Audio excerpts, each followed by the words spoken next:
Hello, everyone. I hope you're enjoying this beautiful Buffalo spring day. And if you're not here in Buffalo, I hope wherever you are in the world that you're enjoying spring day as well. I wanted to meet with you today to go over Project 2 so that in case you have any questions, hopefully they'll be answered by this video. To that end, I'm going to share my screen right now.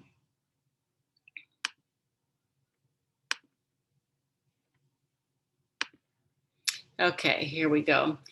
The project is called Review, Reflect, Revise, Redo.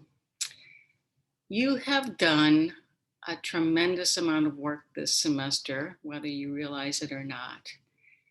And in fact, if you think about all of the discussion groups that you have participated in during the course of the semester and all of the hours that you've put into that, it's a really big project. To that end, we're going to be using Project 2 to acknowledge all of the work that you've done. You'll get a chance to review all of those responses, reflect on them, think about what they mean in your own world and in your own development as a critical thinker. We're giving you the opportunity to revise them if you feel like you need to revise them, or redo them if you feel like they needed to be completely redone. And even though it's not part of the title, if you missed doing a discussion question, this is your opportunity to get one of those in there.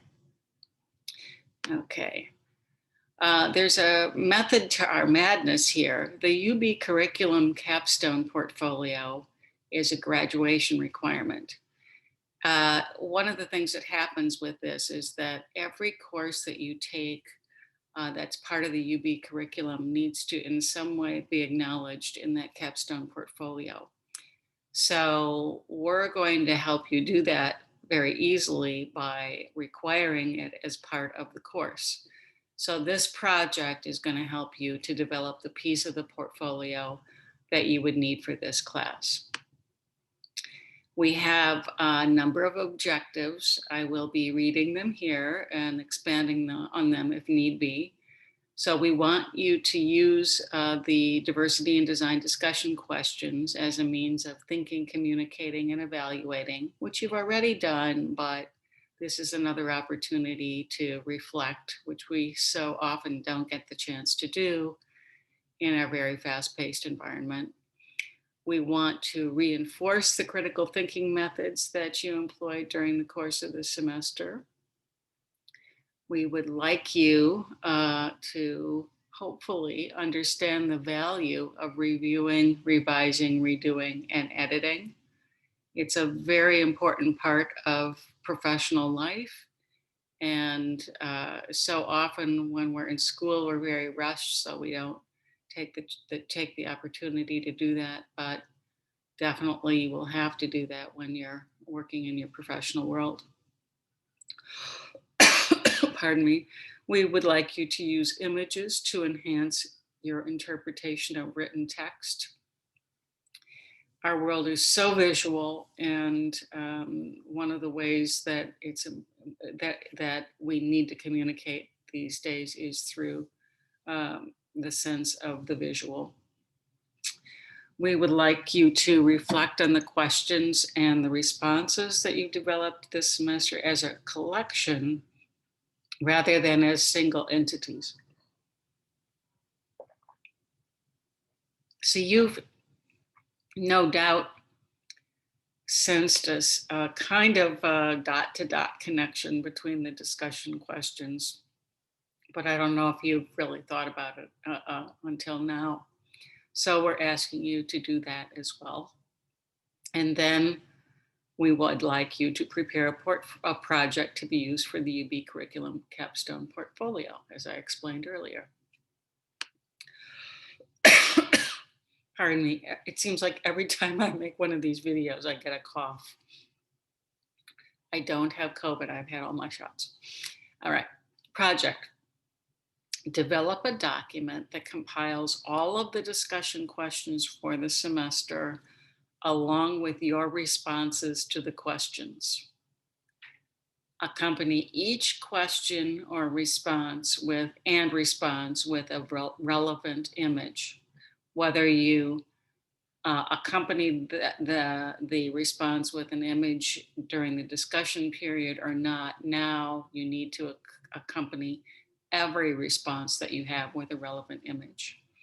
When developing this document, please review, revise, and redo your work as necessary, and then share this document with others by publishing it. You will be publishing this via the portfolio itself in the future. It's due May 10 at 10 p.m. So let's go over the requirements. We're asking you to do this as an 11 or 8.5 by 11 landscape version. You can do that in Word by clicking on your file and then clicking on the document, and you can flip orientations that way. You may use any font that you'd like, but you can only use one.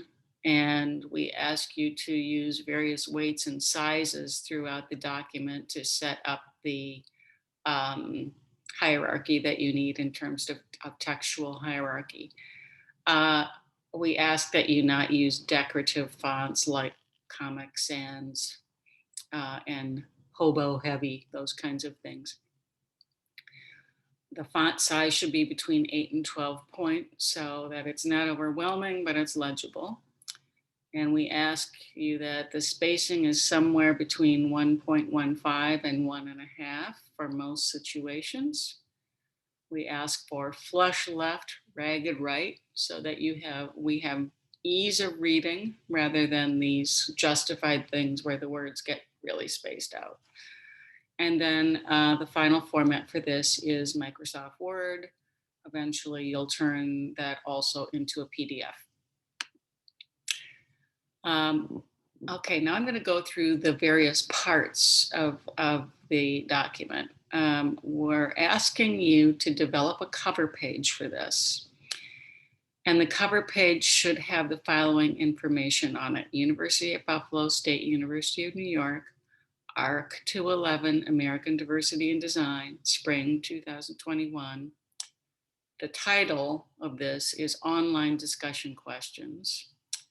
Then you add your name, and then you add a photograph that captures the essence of your presentation.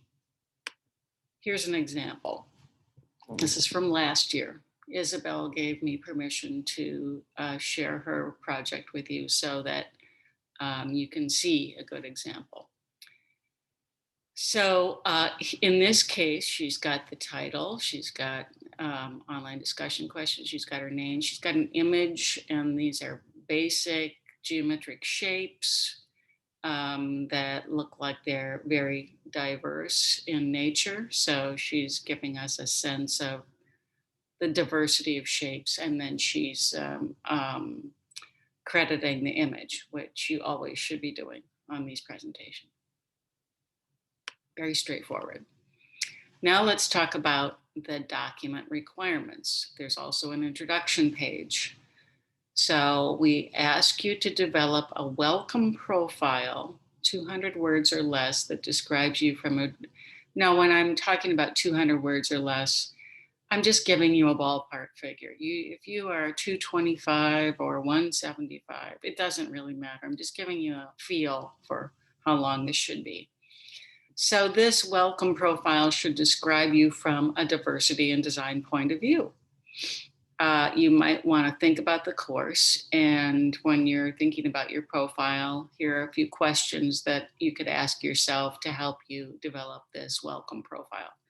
How has D&D influenced you? What did you learn, if anything?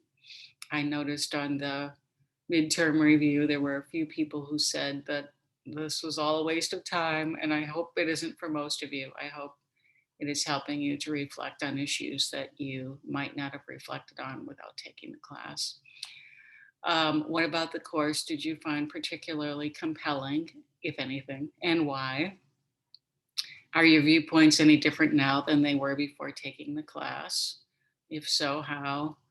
How has your world and worldview changed since the beginning of the course? There may be things outside of the course that have changed your worldview, and maybe the course itself has done some of that as well. So those are prompts to help you think about what this welcome page might be. The other thing we're asking you to do is to add a photograph of yourself that reflects the content of your welcome profile.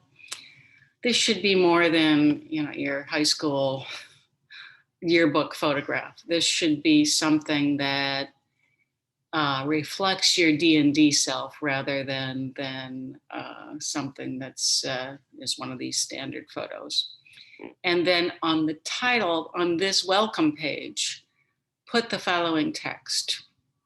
The following pages document my responses to the online discussion questions in the spring 2021 version of ARC 211 American Diversity and Design. Here's an example.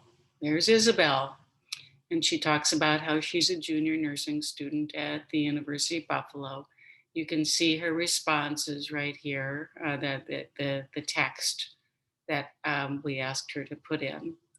And she talks a little bit about herself, and she says, entering the field of nursing, I'm expecting to care for a diverse range of identities.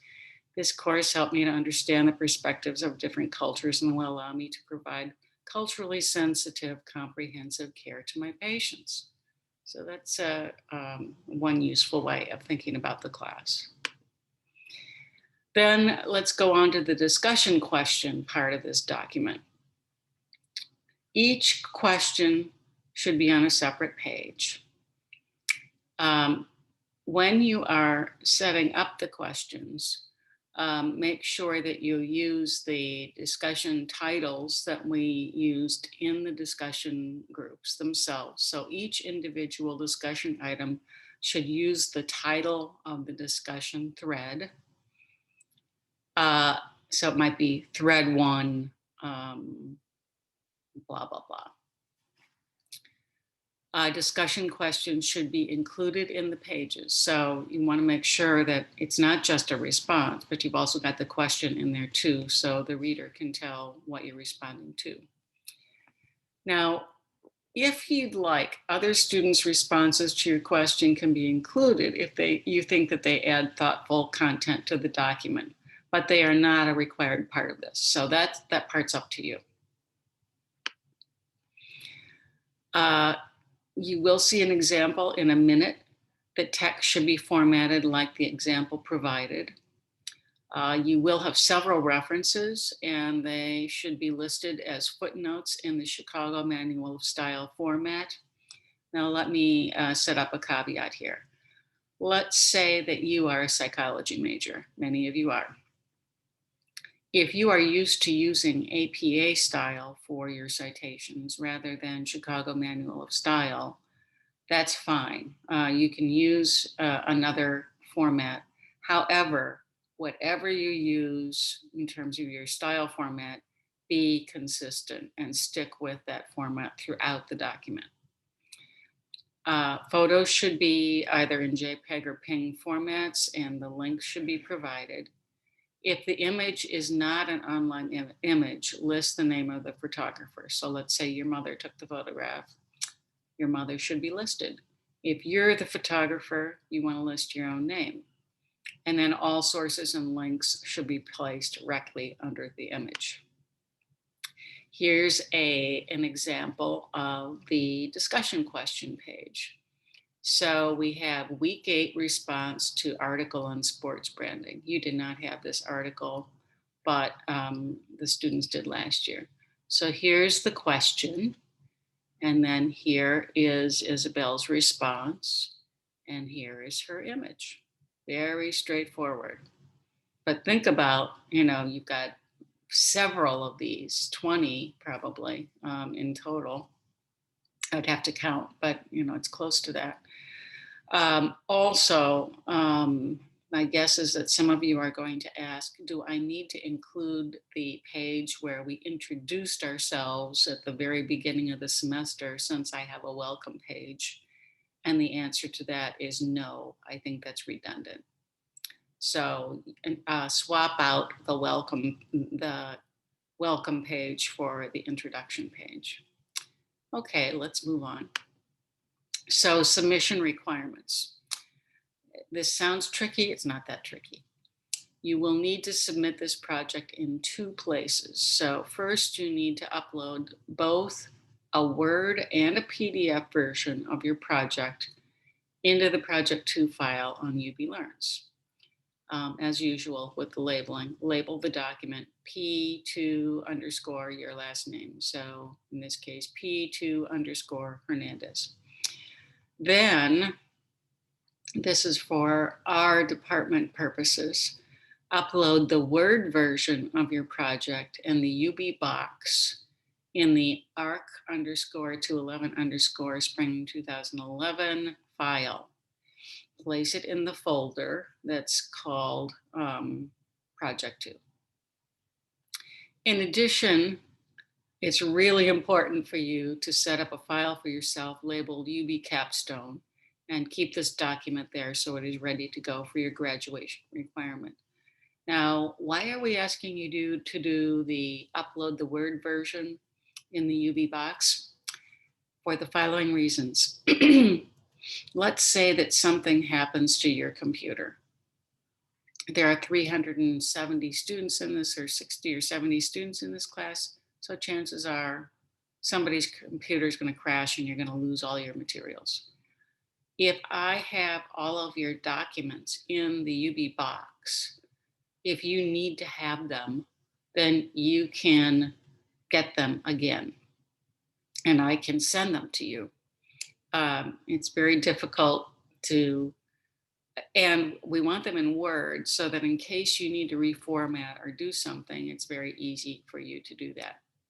That's the reason for these 2 spots. It's not really anything much other than that. Hope that makes sense. Okay, now let's talk about some useful information or suggestions that we have. So when you're looking over all of your responses, look at the comments that were made by your teaching assistants. This is going to help you to improve and revise your work. If you don't have very many comments, chances are things are okay. Or if you feel like you need a few more comments, ask your TAs to give you a few. There are times when some of your responses did not address the questions, and in those cases, I think it's probably a good idea to redo the response so that these are really shaped up and beyond just a draft 1. Sometimes the responses that you gave didn't fully answer the question. So again, in those cases, go back and make certain that you fully answered all parts of the questions. There are examples in UB Learn, so refer to those examples to get a sense of how this assignment can be set up. Review your responses to the questions and revise any text that needs improvement. Continuing on. Check to make sure that the content is in a logical sequence, and if it was required, uses the See It method. Also check to make sure that you support your opinions with evidence where appropriate. And in some cases, this might require some research on your part. And of course, you want to cite any sources that you used. Remove any slang and jargon that other readers might understand. So think about whether or not your grandmother would understand what you are writing about if your grandmother speaks English and reads English. Would she understand what you're saying? This is for a generic audience, not an academic audience per se. Remove any abbreviations. Abbreviations privilege some and not others. So if somebody doesn't know what an abbreviation means, they're in the dark. So it's best to spell out what something actually is. And then make sure that the grammar, punctuation, and spelling errors are corrected. Use grammar check software. Grammarly is really good. It's free. It's not going to catch everything, but it's going to catch a lot. And Word is okay as well. It's not great, but it'll at least get you through the first pass. You need to get into the habit of doing this anyway, so that your work is professional when it's submitted. Let's move along. More suggestions. Images can be direct examples that illustrate your point, or they can be visual metaphors, that shouldn't be a split there, that suggest a particular conceptual association or point of similarity. So when we look into, let me give you an example. If I said to you, here's a direct example. If I said to you, the question was about architectural barriers in the environment, you might show a fence that prevents people from going into an area. If I wanted to use a metaphor for that or a comparison for that, maybe, I'm trying to think, I probably should think of another example here, but anything that might block us from doing something, like maybe a hand that's held up like this, would be a metaphor for blocking or no access. So that might be a way of setting this up. Pardon me, I've got a little cat here who wants to get into the act. I'll show him to you later if he's still around. Okay, so that's something that you can see in the examples that are posted online. So if you look at the Josh Diamond example, that one has some wonderful metaphors in it as well.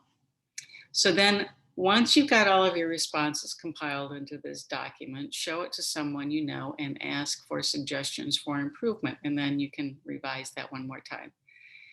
If you have any questions about the project, contact me or your discussion group instructor. I will try to address your concerns. Typically, I respond within 24 hours, and your discussion group instructor will respond to the best of their ability as well. If they can't answer a question, typically they'll forward that question to me. And then what are you going to be evaluated on? Did you follow the guidelines? They're pretty straightforward. If we haven't spelled something out, we will in your questions. Are you very clear in terms of the way that you set this up? Are the responses clear? Do they make sense? Are they logical? Evidence of critical thinking, including evidence of research where appropriate. Have you developed and refined your critical thinking skills over the course of the semester? It's one of the most important elements of this class. What is your insight? This goes along with critical thinking. Are you offering some valuable insight on the topics that you presented with during the course of the semester? What is the visual impact? How have you set up these images? Are they high quality images? Do they make a lot of sense given what the discussion question is? Are they making us perhaps think about that question in a new way? And then does the document hold together well as a document? All of you should do pretty well on that, because if you're following the format that's set up, your document should be very coherent. Now the points will be up to 60, just like in Project 1. And the grading roster is the same grading roster as it was for Project 1. If you have any questions, there's a discussion forum in the general discussion group, not your discussion groups, but there's one general that's at the top of your menu, and you can ask questions there. If you need more information, you're seeking more information, like this adorable little one with the little dirty fingernails, you can get more information on UB Learns under project assignments, under project 2 of 2, and you'll see several examples that should help with this. Okay, everyone, I hope this is useful for you, and I hope that you gain some valuable insight by doing this project. Thank you.